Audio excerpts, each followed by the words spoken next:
I think we live in a time, I wouldn't say where loyalty is at an all-time low. I wouldn't say that. I would say, I think there's a serious lack of loyalty. You know, so many people today, instead of being loyal and committed, man, they have this consumer mentality. What is a consumer mentality? It's an expectation that my needs will be satisfied, or my needs need to be satisfied. So if I'm not satisfied in the local restaurant, then I just simply move on. I look for another one. If I'm not satisfied in this supermarket, then I go down the road and I just go to the next supermarket. If I'm not satisfied by this service provider, I go and look for somebody else.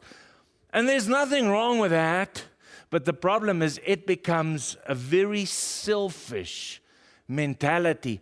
And unfortunately, that selfish mentality, that consumer mentality, affects all the other areas of our lives. And now what happens, if my needs aren't met in a certain church, then I just move on. I just go and look for another church. And here's the problem. Church is not a restaurant. We don't just pick and choose. God plants us. God places us in a specific church under a specific leadership. And there's a reason, so that we can grow and so that we can make ourselves accountable to them.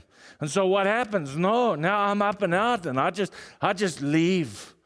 And so what happens so often, you'll find people walk away from long-standing relationships because their needs aren't met. It's all about me.